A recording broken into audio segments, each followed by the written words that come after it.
Hey, this is Brooke, functional medicine dietitian specializing in fertility, and this is the Fertility Dietitian podcast, where I help you uncover the barriers that are preventing you from optimizing your fertility and teach you how to work with your body to finally take home a healthy baby. Each week, I will be diving into different topics on fertility and sharing my perspective on physiology, metabolic health, nutrition, and lifestyle approaches that have helped hundreds of couples get pregnant even after years of heartache. My goal is to empower you with the knowledge you need to take back control of your fertility. Happy listening. We are talking about a functional approach to a recurrent miscarriage today, really learning about where you can look next if you have experienced one or more losses. If you've experienced a miscarriage, you are certainly not alone. An estimated 1 in 4 pregnancies end in miscarriage. There are many factors that can contribute to a loss, with the most common cause of miscarriage being chromosomal abnormality or genetic error. Depending on when the loss happened or keeps happening, we can get insight to where to look deeper as far as female and male fertility contributors. During the 3 to 4 months before ovulation, an egg undergoes a major transformation in size and starts producing much more energy. The egg is essentially genetically reprogrammed, picking and choosing chromosomes at this time. If something goes wrong during this time, there can be chromosomal abnormalities. Similarly, sperm is going to also contribute to genetic errors. The quality of the sperm before conception plays a big role in how successful reprogramming process of the egg and sperm is. So this is once that sperm fertilizes the egg, there's a whole reprogramming process that happens. And if the quality of the sperm is subpar, it's going to contribute to more errors in that reprogramming process once the egg is fertilized. So, this means that the preconception period for men is very important for reducing the risk of loss as well. Just because there are things that we can do to reduce the risk of loss, it doesn't necessarily mean that you did something wrong during the 3 to 4 months prior to conception. Supporting egg and sperm quality with diet and lifestyle can help reduce the risk of loss, but it can't prevent it entirely. We can only do the best we can with the information we have, and there's no sense in blaming yourself for what you didn't know before your loss. There is still so much we don't know, and so much that is out of our control when it comes to fertility. Most do go on to have a healthy baby after a loss. Recurring loss is much less common, at 2% having 2 miscarriages in a row, and about 1% having 3 losses in a row or more. The conventional medical protocol is to wait for 3 losses before doing any testing, but in my practice, we test as soon as you're ready. So, to do the suggested testing that we'll talk about in a minute, it's 1 blood panel, a urine test, a hair sample, and a stool test. So, it's a very holistic approach or deep dive to see what barriers are getting in the way. For the males, we start with the semen analysis, which includes DNA fragmentation. We don't always do all of this.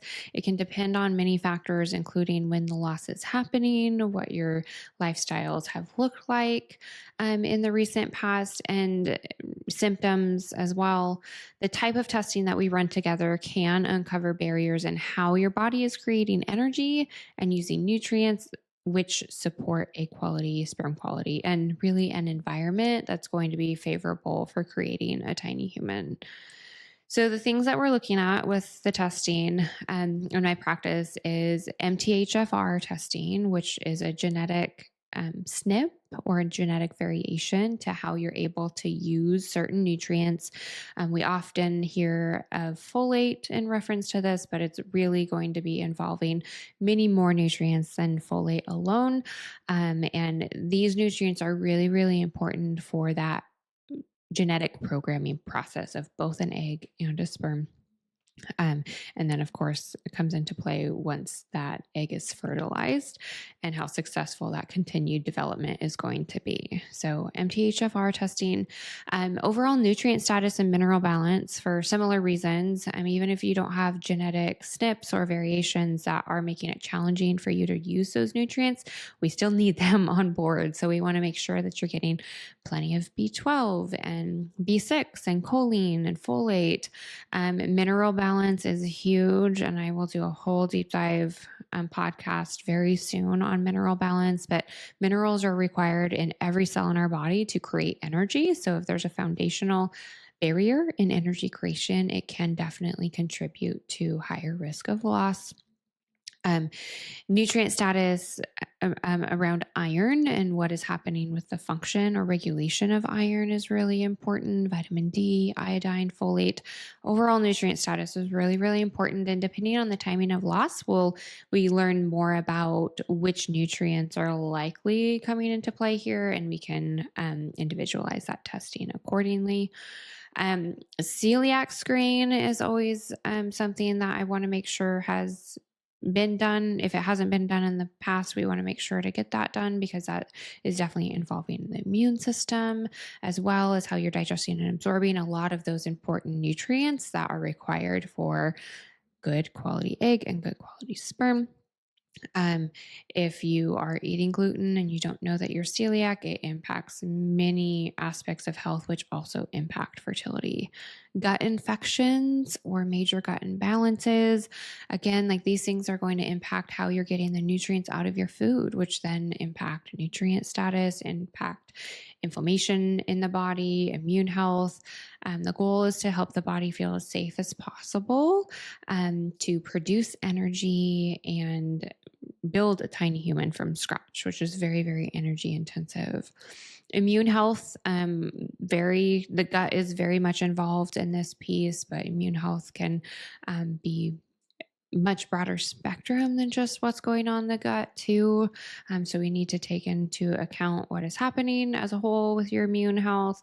Hormones, of course, so full thyroid panel, what's happening with blood sugar and insulin response on a much deeper level than just an A1C typically.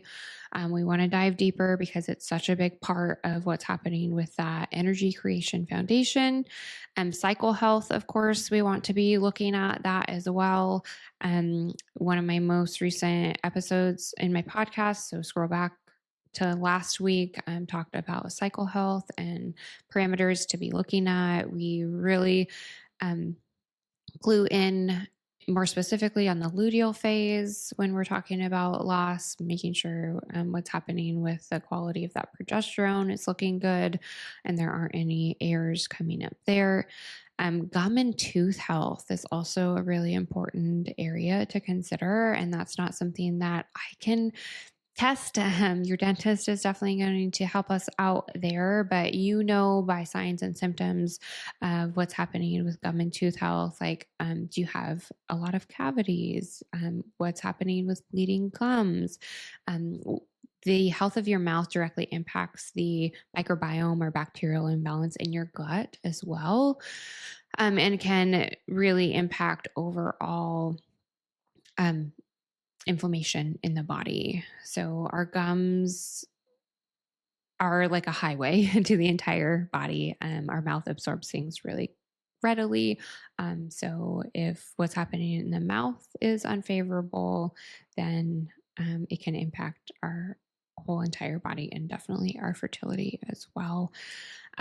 Toxic burden. So that kind of goes hand in hand with what's happening with gum and tooth health as well, but toxic burden goes even further.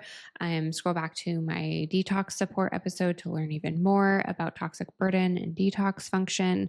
This is a big one that comes into play for both the quality of eggs that you're able to produce and the sperm quality as well. If we have a lot of toxins on board, it's going to take away a lot of the nutrients that we need to support the genetic programming of the egg and the sperm, and just how safe your body's going to feel to continue to support that development of that embryo. Sperm quality, of course, we can dive deeper into this. Morphology and DNA fragmentation are a couple of the markers that look at quality. So even if count is looking good, if there's a lot of sperm that are swimming well, we still want to know about the shape, which is morphology, and the DNA fragmentation, which is a much more detailed look at the quality of the sperm. And there are things that we can do to change both of those. I do have a couple of episodes on sperm health, including one that is all about DNA fragmentation. So if you know that this is already a concern for you, as a couple, then check out that episode to see what you can do about it to continue to reduce risk of loss. Inflammation. So inflammation can come from all of these areas above, but specific markers we want to look at include C-reactive protein and homocysteine as well. So all of these things, and this is not necessarily an all-inclusive list, but these are a lot of the ones that I notice are missed when a recurrent loss panel is done. And even if you've only had one loss, and you're ready to test, these are a lot of areas that I would suggest getting checked out as well. Talking to your doctor about blood clotting disorders, genetic screening, and structural concerns like polyps, fibroids, or endometriosis, as those increase risk of loss as well.